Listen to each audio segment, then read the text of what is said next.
Welcome to TMBS. As always, it's an immense honor and privilege to welcome labor organizer, academic, renowned author, and public intellectual Adolph Freed Jr., author of Class Notes. Everybody go buy it. And he's also author of the new piece in Common Dreams, Here They Come.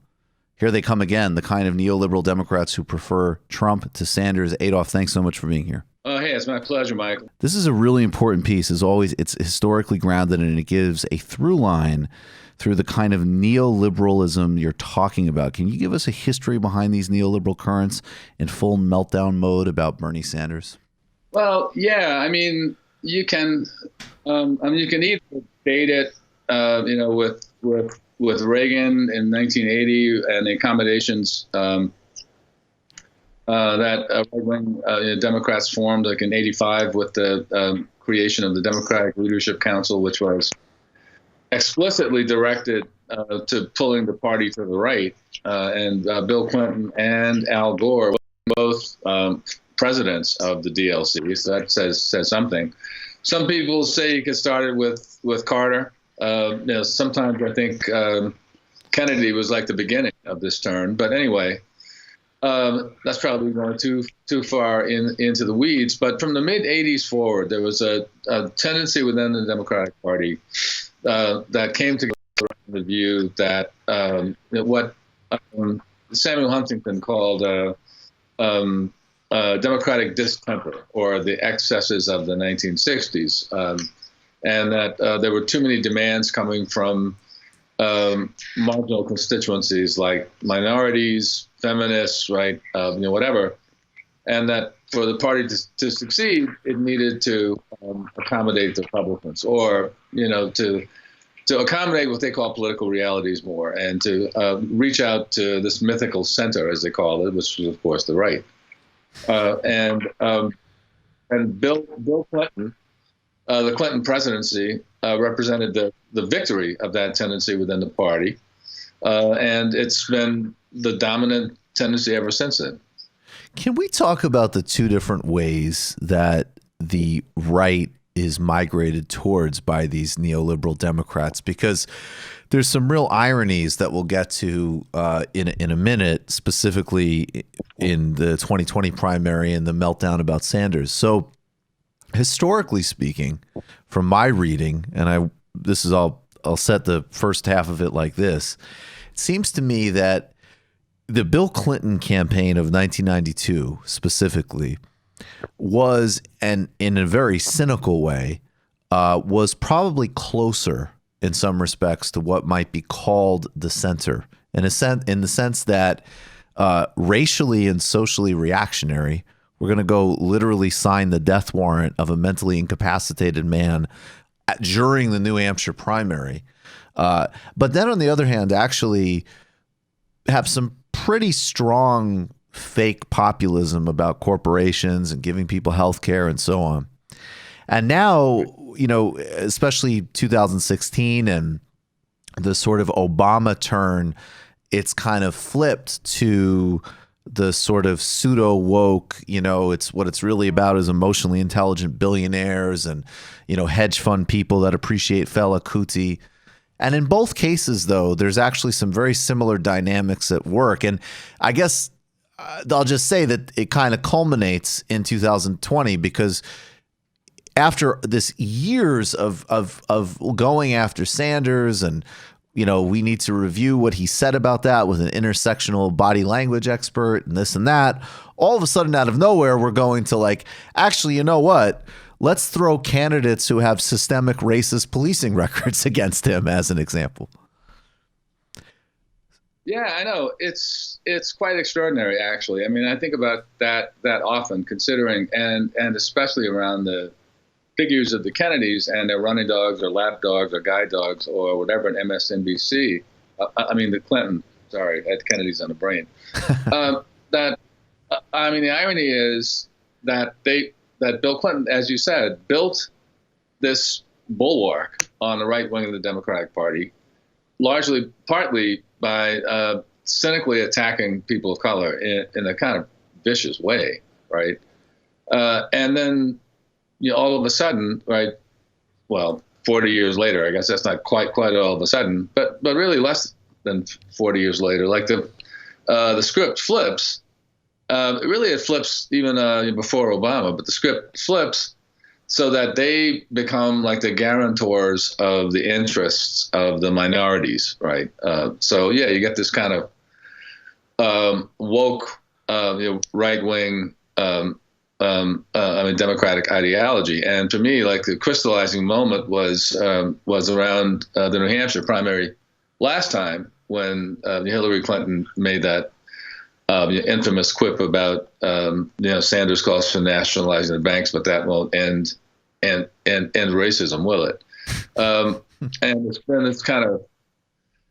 it's been hinged on this misdirection, and that's been especially funny. Like I guess I referred to this in the piece, but I saw some of the CNN types and some of the MSNBC types talking about how Sanders' attack on the billionaire class will alienate black and brown people because they aspire to be rich, right? Really? I mean, you're going to do that? It's about as low as you can get. Are they basing that off of like a Jay-Z lyric they misheard or polling data?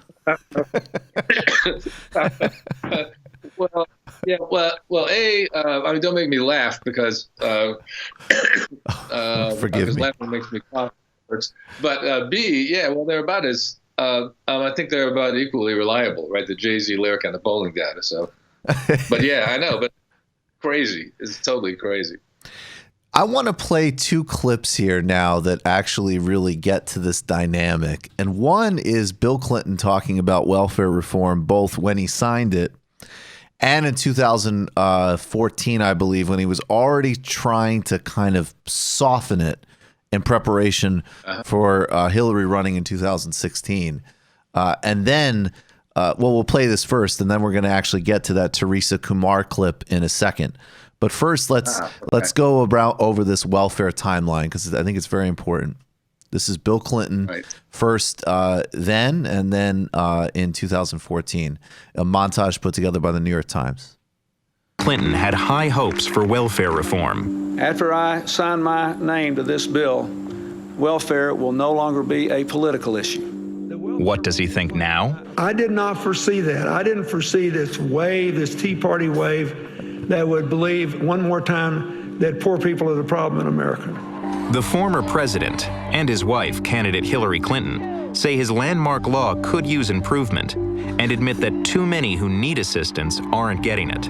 It did far more good than harm, but now, given the changed climate and the aftermath of the crash, the poorest welfare families, about 15% of the total, are worse off. And we should do something. So take us into that in terms of what was actually happening racially and what the actual material consequences for that type of strategic attack on the safety net are. Man, I'm just stunned. I really am. Well, in the first place, you know that he signed it shortly before the 96 election. And his argument was, and his minions, arguments was that we need to reelect him so that he could fix what was wrong with the welfare law that he just signed. Right. Weeks earlier. Right. But even yes, I mean that had my jaw hit the floor then. But hearing this montage now is just unbelievable. Like, it makes me think of George W. Bush saying, "Diane, nobody knew that the levees would break." Right. I mean, when that's all anybody knew. So Clinton came into office announcing that the era of big government was over, right? And in fact, that was the title of his State of the Union address in 1996. And in addition, and it wasn't just welfare reform, and it wasn't just welfare reform and the odious crime bills that he engineered and steered through and or signed. But also, like, it was the Clinton administration that basically ended the federal government's 60-year commitment to direct provision of housing for poor people, right? And in each case, both in the welfare reform and in the turn away from direct provision of the low-income housing, what the Clinton administration did was basically shift the recipients of the subsidies, of the federal subsidies, right? So in welfare reform, insofar as states were freed to adopt workfare new requirements, because what the 1996 Welfare Reform Act did was give states the latitude to treat the grants or to treat administration of poverty in basically whatever way they wanted to.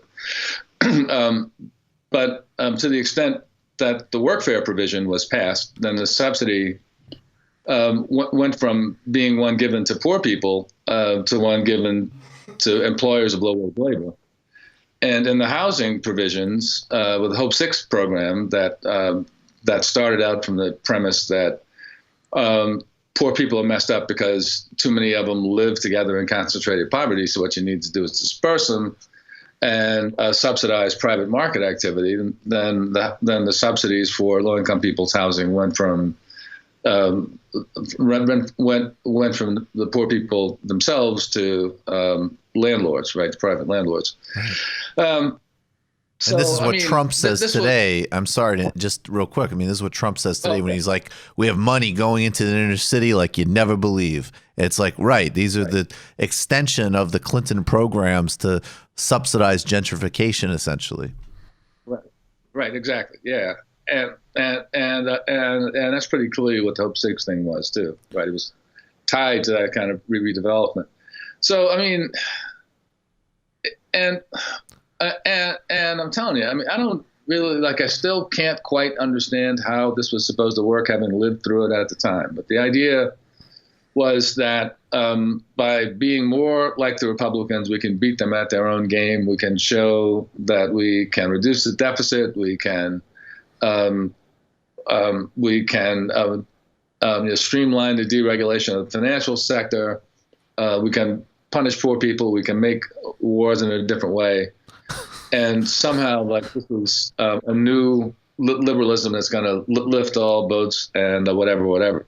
Well, my question is, and I want to get to this next clip in a second because I think it amplifies this, but there's two different strains here, and Sanders is hitting against both of them in an interesting way. And I wonder, especially when you're writing about this in the 90s and reflecting on it now, seems to me that there's one group of people that at least rhetorically says, hey, I think this is kind of wretched. I don't want to attack poor people like this. I like the New Deal, but the political reality is XYZ, and we need to deal with the world as it is. Then there was the kind of oh, you don't get it. We don't need welfare anymore because there's Xerox machines or, whatever the fuck the third way kind of rhetoric was, And so we'll get to this Kumar piece in a second, but in a way, actually, setting aside the whole kind of, third way sort of fraudulence, intellectual fraudulence, do you think that this sort of, part of the disdain that is most hyped for Sanders is the liberal that acquiesced, that seems to resent someone saying, hey, guys, we don't need to lose and compromise people all the time anymore? Yeah, it's an interesting point, Michael. Yeah, I guess that's right. I mean, I'm just thinking about this. People I've talked to who are, from our world in general, or academics who understand themselves to be progressives or who want to understand themselves to be progressives, whatever that word means anymore. Right. I think that there's something to that. I think that people don't want to acknowledge, right, the compromises that they've made, or if they were really compromises. You know what I mean? I mean, in some cases, I think in a lot of cases, people wanted to think of themselves as being progressive or on the left because that's where the cool kids are, but they never really had any serious political commitment to transformative notions of social justice. They basically just wanted to think of themselves as being better people than their Republican neighbors and coworkers and family members. You know what I mean? So, right. So it's hard to tell. But and I also wonder about those two types. I think you're right that there are those two types, and they, as the fellows used to say on the street corner when I was coming up, right? As between Mr. Say and Mr. Do, Mr. Say ain't shit, Mr. Do's the man, and they both those types wind up at the same point, right? So that's kind of right. That's kind of the most important point or fact to keep in mind about it. All right, this is right. Okay. So in other words, just to really underline that, whether you're, oh man, this is such a bummer, we have to do this, or saying that we have iPhones now, so therefore, kids don't need health checkups. You're still getting to the same point, which is sorry. Right.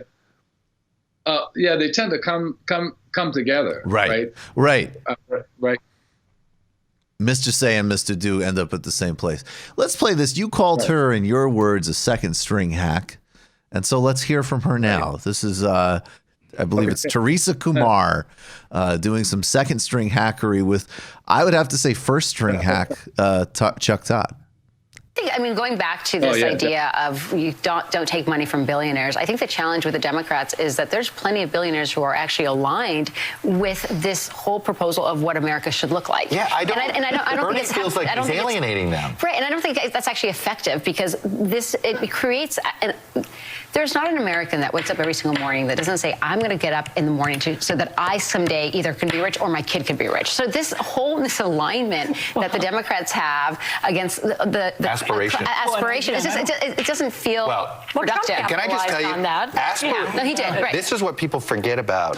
I think Democrats blow this sometimes with particularly voters of color, is not coming across as aspirational for personal wealth. Cory Booker and Tom Steyer have been the only two people on this debate stage, Michael Steele, who sort of going, wait a minute, people want to make money. Right. Don't say they don't. And when you think of billionaires in America, at least when I think of billionaires in America, I think of Bill Gates, I think of Jeff Bezos, I think of people who have made a huge... Yeah, but don't forget Donald Trump has given billionaires a bad name. But they've made a fortune making our lives better.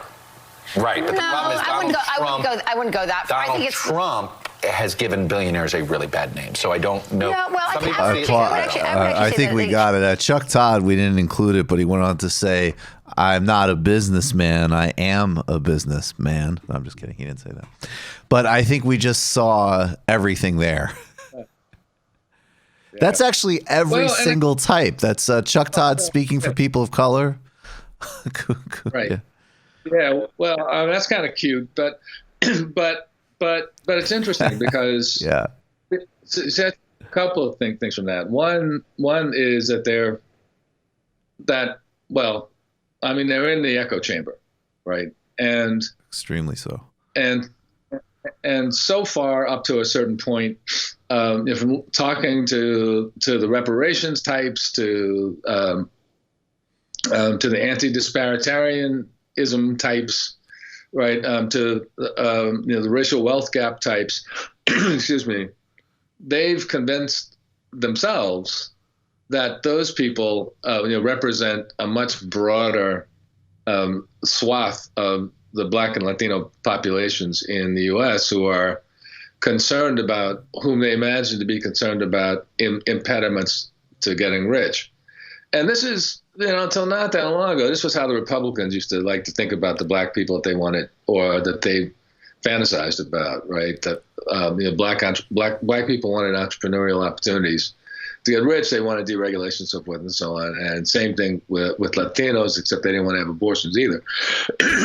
And I think this is an illustration about the extent to which these talking heads are trapped inside this echo chamber and can't face up to the reality that the neoliberal bromides have just played out. They don't work anymore, right? And what we saw in 2016 was that they didn't work for working class white people anymore, right? Or for a lot of working class white people anymore.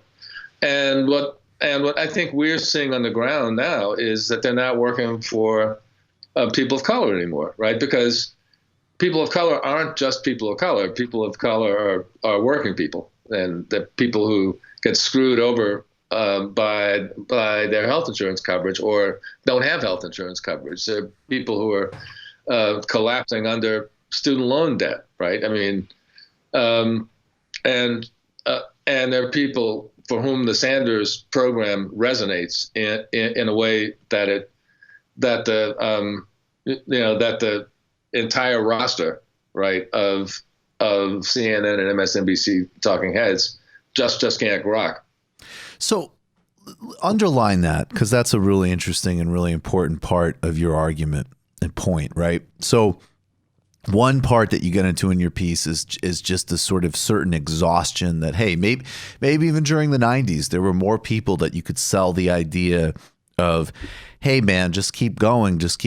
Maybe you'll get rich. Fewer and fewer people believe that today. And that is pure material conditions. That is just diminished prospects, even amongst plenty of people. I mean, even amongst people in the upper middle class, there's a sense of that. You know, their kids aren't going to do as well as they've done, more likely than not, right? I think what I want you to connect for people, because you talked about disparity measurements as an example, and then you connected it with like a kind of like Jack Kemp style Republican, which for people who don't remember, it was the guy who the Republicans used to say he ran as Bob Dole's vice presidential candidate. He was going to be the guy that overcame the racial exclusion of the Republican Party, and he was all about empowerment zones and market opportunities in African American neighborhoods and Latino neighborhoods. How does the rhetoric there? If you go back and look up Jack Kemp, I mean, they sound exactly like that on that panel. But I think a lot of people would still imagine that, as an example, disparity measurements would be a different lane than what somebody like Jack Kemp was talking about. But you actually have a unitary critique of both. I think coming, frankly, basically from a Marxist perspective. What would that critique be? Well, it's that. If you, the simplistic way to put it, or the simplest way to put it, is that if you eliminate racial disparity, gender disparity, and other pertinent, or disparities along other pertinent lines of stratification, in a system that produces increasing inequality on a regular basis, right? As its purpose, right? As its foundation. Capitalism. Capitalism. Then what happens is that if getting rid of disparities is your principal metric of social justice, then you could have a society in which 1% of the population controls 90% of the stuff. And that would be considered a just society if 12% of the 1% were black, 14% were Latino, 50% women, et cetera. Right. So closing the disparities gap redistributes like the inequality up and down the food chain, basically, but it would still leave ironically, more black people, more Latinos, more women at the bottom than would be the case if we attacked class inequality directly. And then it opens questions as to, well, how do you close the wage or the wealth gap? Well, closing the wealth gap by making rich black people richer, right, to put them on par with rich white people, doesn't do anything for the majority of black people who are going to be broke, just like the majority of white people are going to be broke. So make it another. I'm sorry, I lost you. Go ahead, please. Oh yeah, I was going to say. So I mean, anti-disparitarianism is really like a class-based program, right? Like it's one that concentrates benefits at the top. So another way to me, and I'm playing with this example, and tell me what you think of it, would be when people point out as an example correctly the enormous racial disparities in infant mortality. The fastest way to solve all of those problems across the board because of America's healthcare system. There's infant mortality rates in terms of the racial gap, but also generally that parallel like the deindustrialized world, as far as I understand, because of the obscenity of our healthcare system. The straight track to getting rid of that is to decommodify healthcare and give everybody full national governmental health insurance. So if we get now as a second order thing, and I think we talked about this before, if you obviously you would still have to say, okay, there's if doctors or nurses think that black patients can absorb more pain than white patients, you absolutely need to address that on a racial line in terms of training and so on. However, the large-scale policy answer to these disparities is the national health system. And sometimes you see these disparity arguments, and I understand this very specifically from reading you, and you can start to pick these examples up all the time. They identify a crisis and a real problem, and then all of a sudden they're deployed in a way that will actually take us away from solving the problem at its root. No, I agree completely. I mean, there's nothing for me to add. I think you just hit the nail right totally on the head. Okay. I just want to make sure that I'm tracking it correctly and make it really practical for people. So there's no contradiction. That's correct. Yeah. That's yeah. And that's where it's problematic. It's not it's problematic in the proper use of the word problematic in the sense that it's a problem in how it's deployed. Right. Yeah. Right. No, exactly. So, and I tell you, yeah. I mean, just at this point, that when one of the things I find really frustrating about the disparities discussion, well, two things that are related. One is that when people point to the disparities, right, it's generally with a sense of awe that this is surprising, when, of course, there's nothing surprising at all about it. Right. And people who are on the bottom are going to get the worst, the worst end of the stick, right, in the distribution of goods and bads in a society. So, but the other thing that gets me about it is that when we announce, people tend to announce the disparity as if they've also announced the cause and a means to remedy the problem. And disparity is nothing but a statistical measurement, right? Like, it doesn't tell you what caused the disparity, right? And the response is to say, well, race or racism, but that doesn't answer anything. So you got to say, well, okay, then I'll grant that. But how does either race or racism produce this undesirable outcome? And it seems to me that if you're serious about trying to address the outcome, you would want to examine the causal mechanism. But that's what tells me that there's something else going on in disparities discourse besides just identifying or besides trying to tackle the immediate disparate outcomes that people focus on. And I just got to add quickly. Yeah. Uh-huh. And as your PR guy, none of that analysis denies race or racism for people who want to make that claim that isn't there at all. Right. Right. Yeah. I mean, that's just important to underline, frankly, in the discourse. Yeah. Absolutely not. I mean, yeah. But it just doesn't explain anything by itself. Right. As we would, right. Because we're, I think mostly people understand we're getting to political and economics realms that nothing really explains anything by itself, ultimately. Right. Yep. I mean, overdetermined is a good word. Yeah, it really is.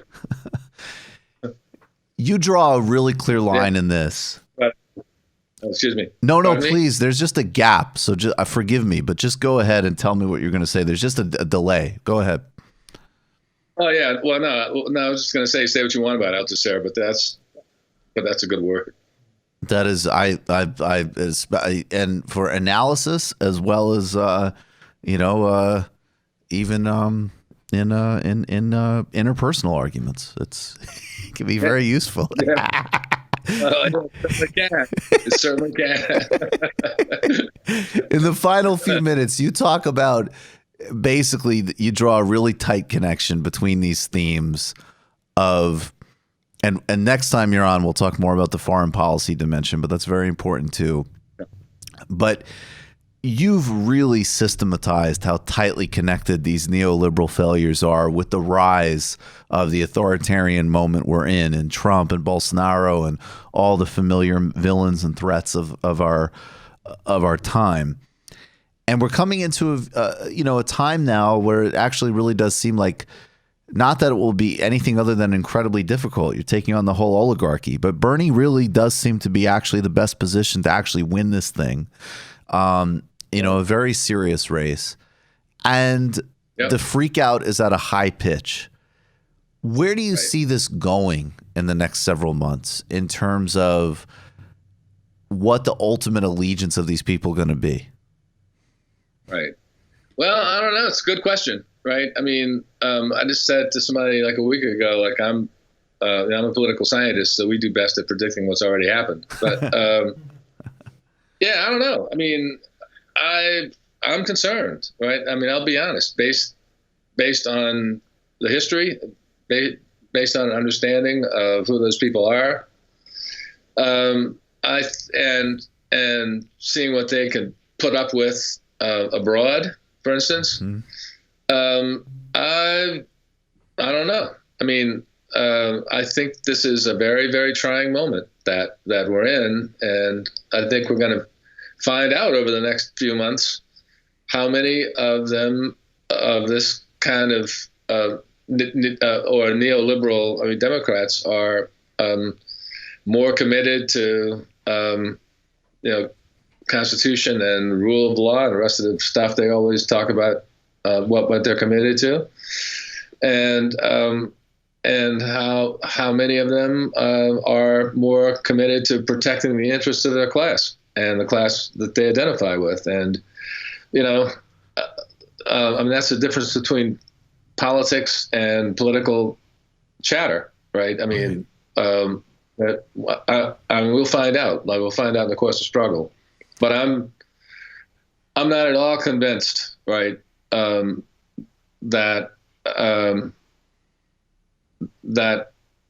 we'll come out of this. Well, I guess this is the way I should put it.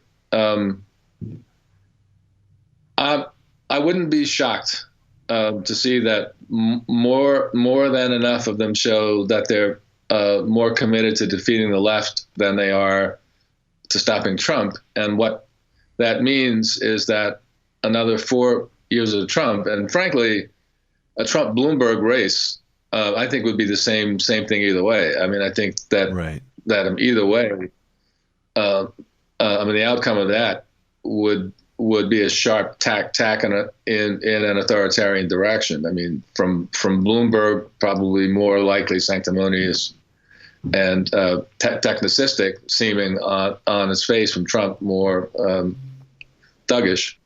Right. But either way, so I don't know. I mean, but I do think this is, Bernie on the one hand gives us the best opportunity that we've had in my lifetime, and